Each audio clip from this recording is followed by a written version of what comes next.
My name is Hannah. I suddenly got some surprising news from my mom, Poppy. My grandfather, Simon, was going to remarry. I had heard that my grandparents had divorced around the time my mom had turned 18. I had never seen him before, but this time wasn't the first time he had remarried either. After he divorced with my grandmother, he remarried 3 more times. I did meet the last 2 women he married. They wouldn't say exactly why they were getting divorced, but it seemed like there were issues with how he treated the women. He was turning 60 this year, so I thought he would have settled down at this point. But it seems like it's his fiancée who's pushing for the wedding so much. My mom hasn't told me much about his fiancée yet, but a few days later, he suddenly reached out to her. "Would you meet the woman that I want to marry?" is what he said, much to my mother's surprise. I live alone right now, but I go to visit my mom every once in a while, and that's when she told me. He's already 60. If he wants to get married, he can do whatever he wants. He asked me to meet them every time he finds somebody. I can't really speak freely when I meet them either. Things are a bit complicated. He hasn't talked to my mother at all either. And now he's making me meet her, is what she told me. "You'll be family once they get married. Isn't it normal to meet?" I asked her. And she said, "Well, I guess so, but the thing is, all of the women he's been with after my mom, they never thought of me as their daughter. It's not like I really saw them as my mother either. More like my father's wife. And he's remarried and divorced so many times. I told him I'm a bit tired of meeting them every time. It seems like this time his fiancé wants to meet me, though. I thought maybe her wanting to meet is a good sign. That must mean she'll be nice, right? Since she says she wants to meet you, you should give it a try. I can come with you." She thought a little after hearing me say that, and said, "You can come if you want, but won't it be boring for you? I'll talk to my father about it." She wasn't wrong. It's not something I was particularly interested in, and I'm not close at all with my grandfather either. But something like this doesn't happen often, so I thought it'd be good to join. I was really looking forward to the meeting, wondering what kind of person she is. A few days later, we finally went to meet up with them, but things didn't exactly go the way I imagined. I met up with my mom first, and together we went to my grandfather's house. My mom felt more comfortable meeting there than outside, which is why we were meeting there. I always get nervous at these meetings. Too much pressure. It makes sense. You're about to meet the woman your father will marry. Anyone would be nervous. What if you guys end up not liking each other? Her nervousness started to rub off on me a little. We continued on to my grandfather's house and rang the doorbell once we arrived. When the door opened, it wasn't my grandfather at the door, though. "Oh, nice to meet you. I'm Isla. You must be Simon's daughter and granddaughter." Isla was really young. So young that me and my mom were at a loss for words. I stood wide-eyed looking at a woman around my age. My mom was even more in shock. Nice to meet you. We came to meet my father's fiancé. Are you his fiancé's daughter?" It would make sense for her to be the fiancé's daughter, but I had a hunch that wasn't the case, unfortunately. "Huh? No, that's not it. I'm Simon's fiancé." She burst into laughter. My mom was doing her best to keep cool. Her lips were pursed, putting in a lot of effort to hide her feelings. Of course she'd be surprised, seeing her father engaged to someone the same age as her daughter. If I would marry someone my grandfather's age, their family would be surprised as well. They have to be around 40 years apart. Marrying someone older than your parents is crazy. I couldn't imagine being in her shoes. She wasn't trying to attack Isla or anything. She was just having some trouble wrapping her head around the situation. We were still standing there, stiff from Isla's words. "Rather than talking out here, let's go inside. Simon's waiting," she said, like she was inviting us into her own house, leading us inside. We couldn't just sit in the entryway anymore, so we went in, following Isla. We came into the living room and saw my grandfather sitting on the couch. "Oh, I see you finally came," he said, calling out to us. I was still a bit confused at the whole situation. Introducing a girl 40 years younger than him to his family. I thought he would be a bit more nervous, but he greeted us like everything was normal. I wondered if maybe we were the ones seeing things wrong. I looked at my mom, her mouth agape, and I felt the same way on the inside. What do you mean we finally came? What's going on here? It seems she couldn't take his nonchalance about the situation any longer, and her actions confirmed that. But my grandfather didn't seem to understand what she meant.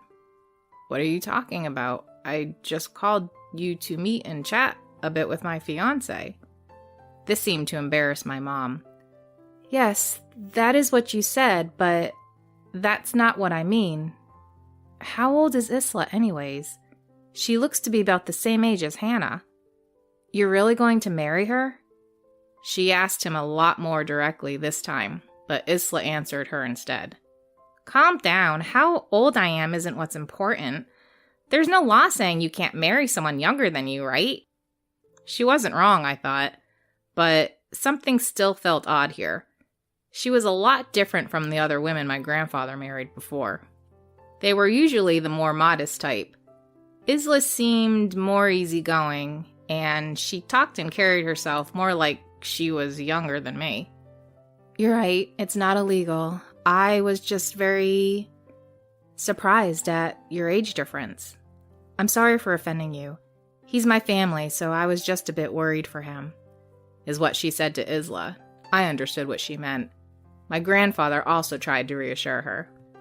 She is a lot different from my previous partners, so I can understand why you'd be surprised. It's been a few decades since I dated somebody this young, but life is full of surprises. He seemed content with his answer, like he explained everything clearly. But my mother was still not convinced. I get that, but this was still beyond anything I could expect. By the way, I heard it was her who's pushing for the wedding to happen. Is that true?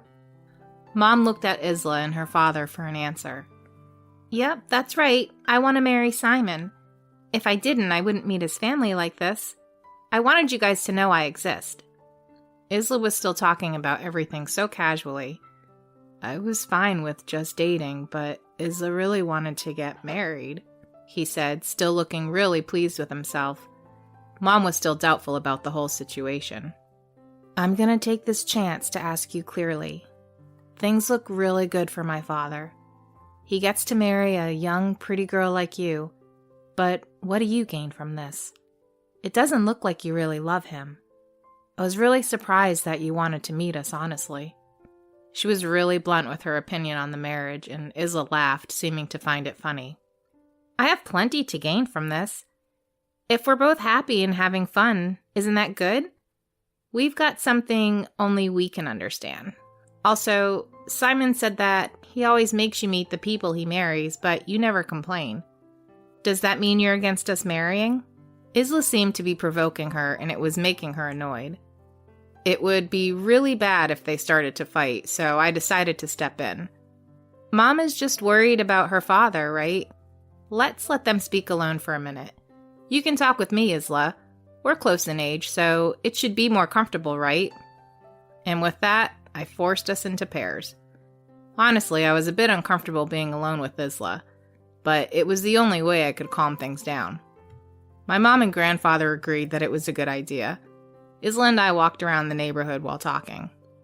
There was a bit of an awkward silence at first, but I decided to ask Isla a few questions to see what she was really trying to do here. So, what made you attracted to my grandfather? I asked her. Isla burst out laughing at my question. I'm not attracted to him. Her response really confused me. But you just told my mom. Isla stopped me mid-sentence. I said I had something to gain from this. I never said I was attracted to him. With this, she began saying her true intentions. Then why did you want to marry him? I nervously asked her. She gave me a look like the answer was obvious and said, I'm marrying him for the money, of course. Why else would I marry someone that old? It should be obvious without me saying it. But your mom kept pretending not to notice at all the while trying to protect his money as hard as she could. This whole situation kept getting crazier and crazier. She was making a big mistake. There was one thing I was curious about now. What made you think my grandfather has money? Isn't it obvious when you see his house? And he's got a watch from a really big brand name. He just gives off that feeling. He's gotta be rich. And I heard some of his relatives saying he's got money too. I thought I'd get married and take his inheritance. And Simon, he's grateful he gets to spend time with a young, pretty girl. I'm not really interested in anything else but the money. So I'll be counting on you guys once he needs nursing. Isla was so confident she was right, I couldn't stop myself from laughing. I'm sorry to tell you, but your fantasy is a bit off from the truth. Our family doesn't have any money. Isla froze up, her smile disappearing in an instant. What? You guys are poor? I don't believe that. You just want the inheritance for yourself. Stop lying. I felt a little weird seeing her get angry. I'm not lying, but I understand how you could get the wrong idea from the house and his things. It's true that he did inherit a lot of money, but he's drowning in debt now. He blew his whole inheritance on gambling. Isla had a look of disbelief on her face. She scowled at me. That has to be a lie. I've never seen him gambling even once, she said, frantically denying everything. His relatives invested their money and are well off, but my grandfather took loans to gamble even more after he lost his money. He's quit gambling at this point, though. My mother spent years convincing him, telling him he'll put his children and grandchildren in debt if he kept it up. Isla was in despair. So, you're saying his house is the only thing he's got left? What about his watch and other things? The house was given to him by another relative. They thought it would look bad if they had someone homeless in the family. My grandfather somehow pays the electric and water bills, but the watch was a gift from one of his wives. My mom said they all left him because of his gambling problem. I don't know what really happened, though. Then, if I get married, I'll have a load of debt handed off to me? I spent all this time making him trust me to the point where even his own family can't convince him otherwise. I did everything he wanted, and he tricked me like this? Isla finally understood her situation. If you're after someone's money, you should make sure they actually have any first, I thought. And my grandfather never said anything to her either. With that, me and Isla returned back to the house. Mom and my grandfather were still talking, but it wouldn't lead to anything, so I interrupted them. Hey, me and Isla had a talk about a few things, and I think Grandpa should probably call off the wedding. Isla joined in on the conversation, interrupting me. You lied to me? You made me think you were rich. I'm done. I'm calling the wedding off. There's no way I'm marrying a poor old guy, she screamed, absolutely furious. My mom looked like she had no idea what was going on, but my grandfather was completely calm. He said something ridiculous, but with a completely calm tone. I knew you were only after my money. There's no other reason a cute, innocent young girl working in the night would get with an old geezer like me, but I wasn't planning on getting used to that. You gave me a lot of good memories. He saw through her right from the start. Now his side of the story's coming out. I was shocked to hear his confession. Hearing how him and Isla met was really like him, but still crazy nonetheless. Isla was getting angrier and angrier. You're the worst. You wasted my time. Pretending to be rich like that, I thought you were just stingy. I tried so hard because I thought that would change after we married. She blamed him, completely ignoring how she was using him as well. My grandfather replied, I thought I would end things a bit after you met my daughter. I never was going to marry you from the start, but even if I told you I wasn't rich, I don't think you would have believed me. I didn't expect my granddaughter would get dragged into things, though. I was thinking about how I should make you realize, but it seems my granddaughter did it for me." After hearing this, my mother started to understand what happened. Isla complained more after that, but once she realized nothing more would come of it, she said, "I hope you live the rest of your life sad and alone." With that, she stomped out of the house. I was glad things were over. Mom immediately started lecturing my grandfather. I'm not so sure, but it seems like he's been through things like this before. In some way, it was a good lesson for Isla. My grandfather really is kind of scary in a way. What else is he hiding behind that cheery face of his? Maybe I shouldn't meet up with him alone. My mom said to him, "I won't look after you if you do something like that again. You'll be all on your own, just like Isla said." She scolded him, and he apologized to her. "I promise this will be the last time something like this happens." It was fun at first, but it got really tiring. Mom was getting tired of lecturing him, and our meeting was over. On the way home, I calmed her down. "I'm really glad you came along. I don't think I could have dealt with this alone," she told me. The meeting went nothing like I expected it would, but I feel like it was a good experience for me. All right, everyone's presentations are done. Nick, the manager, said as he tried to move the discussion forward. "Excuse me, I haven't. I recently found out something." Nick interrupted me and began to speak. "There's apparently someone in this department who didn't graduate high school and is just a part-timer. Meetings should be for employees only." Absolutely right. His lackey, Mike, of course, agreed with Nick. "I'm leaving." After leaving the meeting room, I started to shut down my computer. I noticed that an email had arrived, not in my personal inbox, but in the company's shared email. Thinking, there's no point in speaking up, no one will listen, I went home quietly. The next day, I heard a commotion from Nick's desk. He was staring at his computer screen, his face pale. "Nick, is something wrong?" Mike looked at the screen with him. And he turned even paler than Nick. Why is he so angry? Knowing the reason for Mike's distress, I thought to myself, serves them right. My name is Adam. My mother passed away when I was in the 9th grade, and I was raised by my father. Well, you could hardly call it being raised. After my mother passed, my father changed. He drowned his sorrows in alcohol, and though he still went to work, he squandered our living expenses on horse racing. Because of that, I had to start working part-time as soon as I entered high school. Every month, I went to the convenience store with bills in hand that couldn't be auto-deducted from my father's account. Even though I endured it because I didn't want to be alone, I reached my limit in my 2nd year of high school and dropped out. I found a live-in job at a distant inn. Thank you for everything. The day I left home, my father, still staring at the TV, spoke. Take care. That was our last conversation. Back then, 18 wasn't the age of majority, so I needed my father's permission to work, and I couldn't hide my place of employment. Yet, my father never visited me even once. I kept working just to survive, and before I knew it, I was 42. Years of hard work paid off, and I was transferred to the headquarters. I was thrilled to be recognized by the company, as I thought I'd be working in the field until retirement due to my lack of formal education. Listen up.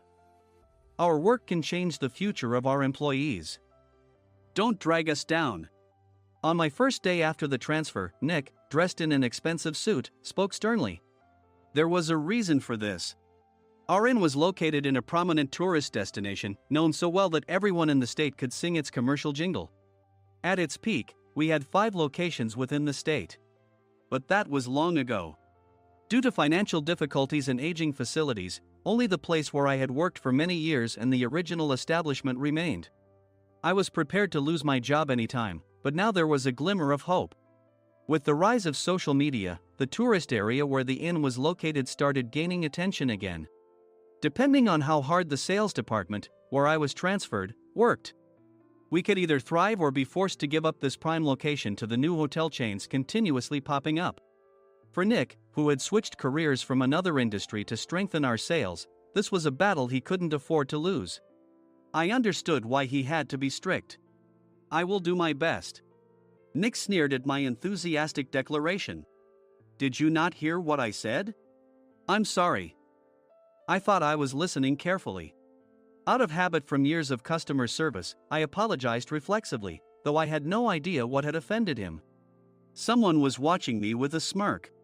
In this department, there are those who are expected to excel and those who have been shoved here because they have nowhere else to go.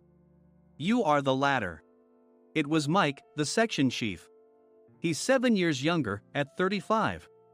But he was called to headquarters much earlier than I was and had been moving around within the headquarters ever since.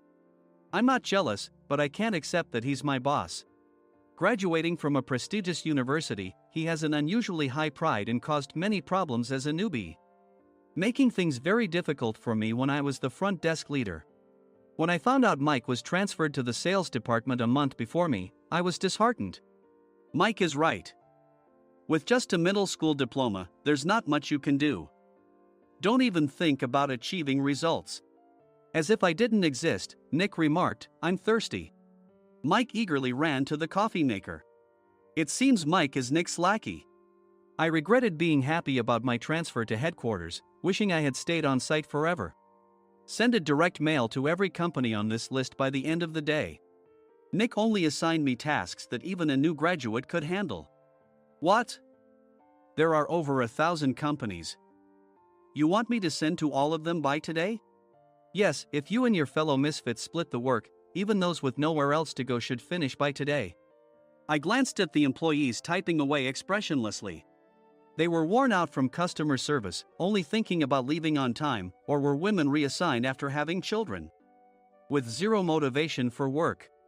Even Sam, a new graduate from the same university as Mike, who was supposed to be among the expected achievers, had no enthusiasm for the job, having joined the company wanting to do customer service. I don't care what they say, I plan to quit anytime, he said. Only Nick and Mike were highly motivated, making all the decisions between the two of them. I originally only wanted to work at the inn to survive and had no particular attachment to this job.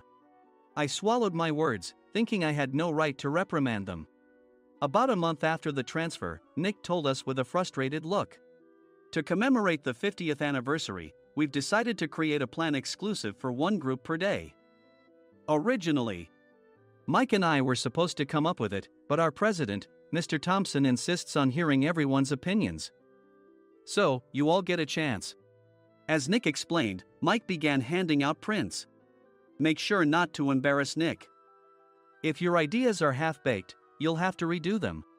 It seemed that they had printed his handwritten notes by Mr. Thompson, which included several questions and a section for free responses. It made sense why Nick had to seek our input, given that all responses had to be submitted to Mr. Thompson. We were given a week to think about it, and a meeting was scheduled to compile our ideas. My plan is to let guests enjoy both the old and modern America. Nick began the presentations. Guests would watch a master confectioner at a nearby traditional sweet shop make sweets in front of them. The welcome drink would be premium tea in a bottle. Nick's plan was certainly attractive. After his presentation, Nick called on us to present in the order we were seated. Just as I stood up for my turn. All right, everyone's presentations are done. Excuse me, I haven't. I recently found out something. Nick interrupted me. There's someone in this department who didn't graduate high school and is just a part-timer.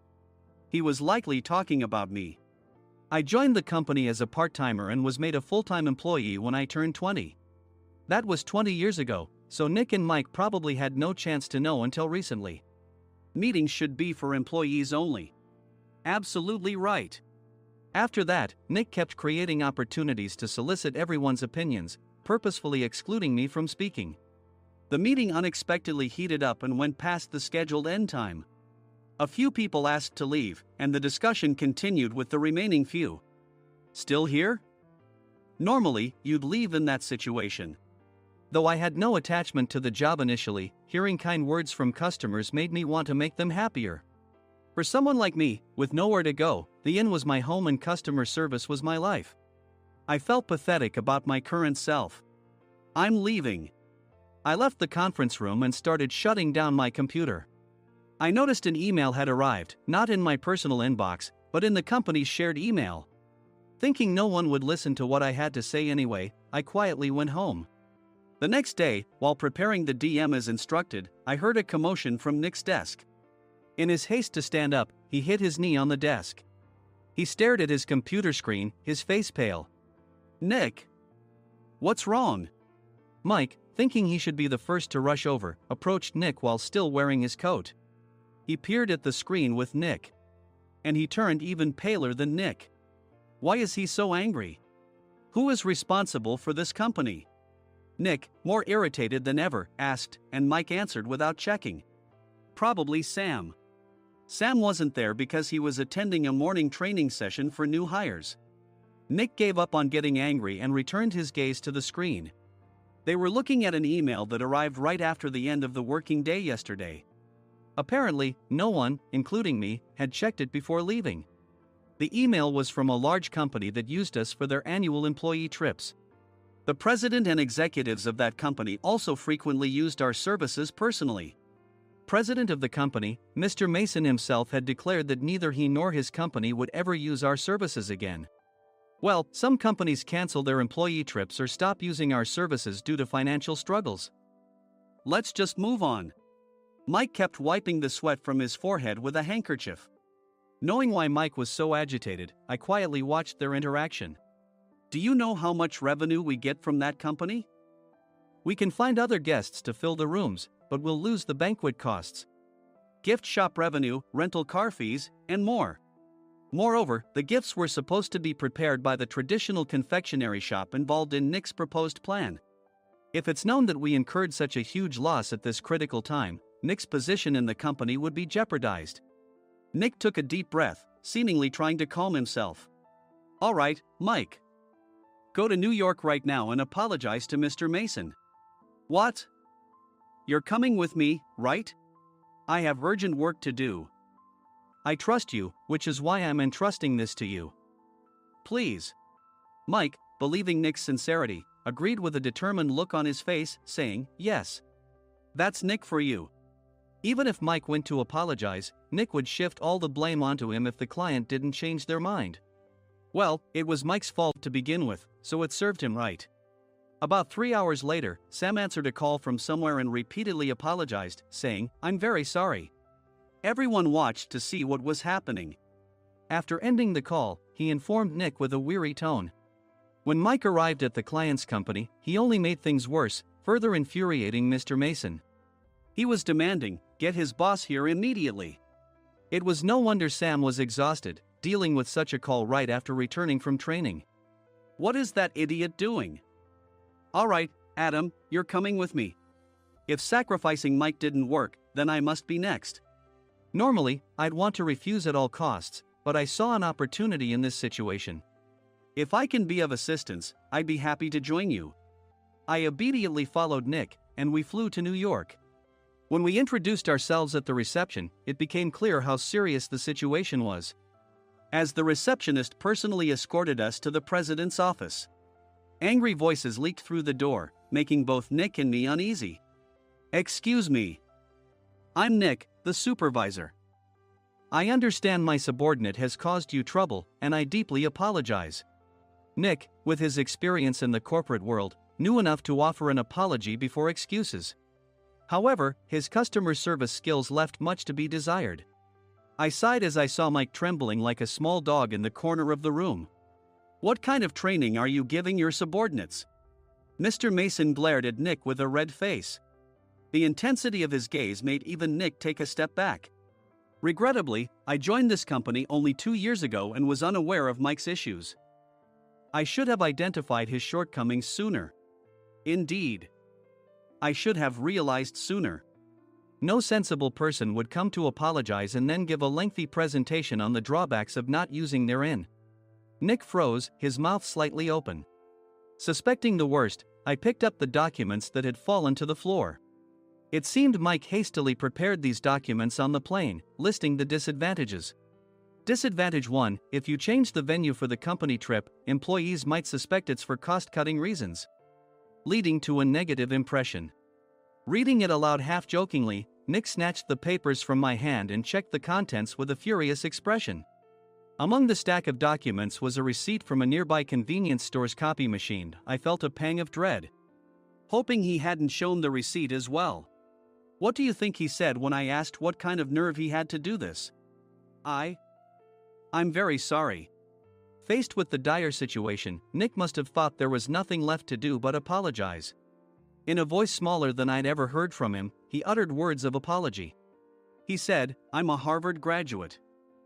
I don't believe I said anything wrong." Mike! What have you done? Forgetting his plan to pin the blame on Mike, Nick yelled loudly, even in front of Mr. Mason. "I didn't do anything wrong." "You're still saying that? Look at him." Mike pointed at me with a shaking hand. "I was assigned to headquarters in my 20s and now I'm a section chief. This guy only made it to headquarters at 42. Everything I've done proves I was right. So why are we losing the contract?" Having said his piece, Mike collapsed to the floor. "Of course. You were sent there because you had nowhere else to go." Mike never expected to hear such words from someone he looked down upon. He lunged at me, and Nick hurriedly stepped in to stop him. "Mr. Thompson told me Mike is a quick thinker, and to take good care of him." There's no way he was pushed aside. "Don't make things worse here. He didn't say quick thinker, he said only quick-witted, didn't he?" I don't remember that part." I recalled the many troubles Mike caused when he was a newbie. When Mike was on the front line, his pride was so high that he never apologized to customers. Customer service, especially in our job, doesn't work alone. It brings both good and bad situations. If the front staff or housekeepers made mistakes, or the cleaning company didn't properly clean a room, one had to apologize to the customers regardless of personal fault. Mike, in such situations, would never apologize, insisting he wasn't at fault. This often angered customers, and as the front desk leader, I frequently had to apologize on his behalf. He caused complaints and disrupted operations, which is why he was quickly moved to headquarters. In departments where he didn't interact directly with customers, his quick thinking was beneficial and things went well. But it seemed his flaws were starting to show. Corporate reservations are supposed to be entered into the system by the sales representative. But a quick check yesterday revealed that more than 10 items were missing from the client's reservation. The handover document clearly stated what needed to be prepared. Why didn't you enter it into the system? Why do we have to give them special treatment? Filling rooms near the banquet hall, setting up all the food in advance. Specifying the brand of wine, they're too demanding. No wonder he always angered customers, I thought, feeling a headache coming on. Grouping them in rooms near the banquet hall is for our benefit too. It makes it easier for the staff to set up beds and serve breakfast since everyone's schedule is synchronized. As for the other requests, Mr. Mason suggested them to lighten our load. I didn't know that. Nick finally seemed to realize that Mike was the one who had angered the client. What did you say to them? I just told them we wouldn't give them special treatment anymore. We shouldn't waste effort on things that don't bring in money. I was utterly exasperated at his lack of understanding of customer service. Of course, we shouldn't comply with unreasonable demands. But carrying over successful practices from past stays makes customers feel remembered and enhances their experience. Good memories encourage repeat visits. That's part of our job. I looked down at Mike, who was sitting on the floor. In our job, nothing is a waste. Mr. Thompson likely moved you to the sales department, hoping you'd finally understand this. How do you think he feels now that you've failed to meet his expectations? Mike, tears in his eyes, fled the president's office. I was amazed he still hadn't apologized. You have it tough, Adam. It's okay, we're all employees of the same company. I deeply apologize for this disrespectful incident. Especially after all the care you've shown us. If it weren't for you, Adam, I really would have stopped staying here. When I heard you were moving to the sales department, I was willing to reconsider if you handled it. Seeing us talk so amicably, Nick's face contorted. Do you two know each other? Adam's service is excellent. I always requested him specifically. Normally, we don't accept specific staff requests, but we made an exception for Mr. Mason, adjusting my shifts accordingly. He had personally stayed at our hotel just before my transfer, and during casual conversation, I mentioned, "I'm moving to the sales department soon." If I hadn't told him then, things could have been much worse. "Please continue to take care of us. I look forward to it." On the return flight, Nick awkwardly offered me a can of beer. It's still working hours. Of course, I had no intention of forgiving him for a single beer. Nick might try to pin everything on Mike and avoid any consequences. While pondering this, a startling fact came to light. "Nick, the tea bottles for the plan have arrived." I handed Nick a bottle labeled with our inn's name. "They look good." "What are you talking about?" "These are plastic bottles. I had assumed we would use the trendy, high-end bottling tea. But what arrived were ordinary plastic bottles of tea with customized labels. The only unique aspect was the label, which had the inn's name, making it look customized. Upon further investigation, I discovered that a substantial amount of money was set to be paid to the tea company. It was priced like bottling tea. Does this plastic bottle really cost $100 each? The tea inside is specially blended for us. The extra cost is for that. Wouldn't it be better to use another tea company? Or is there a specific reason we must use this one? As Nick continued to make excuses, I showed him a printed email. I informed the tea company's president, Mr. Mitchell, that we discovered irregular payments and he confessed. He said you two were high school classmates and planned to split the extra money. That idiot. Why did he confess? That's not important. You should worry about yourself, this could turn into a police matter. Opening the bottle cap, I suggested. How about calming down with this tea? It supposedly has a relaxing effect. Nick drank the tea frantically. In the following days, decisions were made about their fates. Mike was reassigned to the General Affairs Department, with no chance of transfer or promotion, as per Mr. Thompson's orders. As for Nick, since the payment to the tea company hadn't yet been made, he narrowly avoided legal trouble. Instead, he was encouraged to leave the company, and to avoid further complications, Nick submitted his resignation. Rumor has it that connections between HR departments have made it difficult for him to find new employment. Even though it was good to have those two gone, something unexpected happened in the sales department. Everyone became motivated and united in refining the 50th anniversary plan. In the end, my plan was adopted. We collaborated with the Tourist Information Center to provide personalized guides. The plan, tailored to the number of guests, was truly special for the 50th anniversary. "Hey, is Adam's family coming to stay?" I immediately booked that special plan for my family.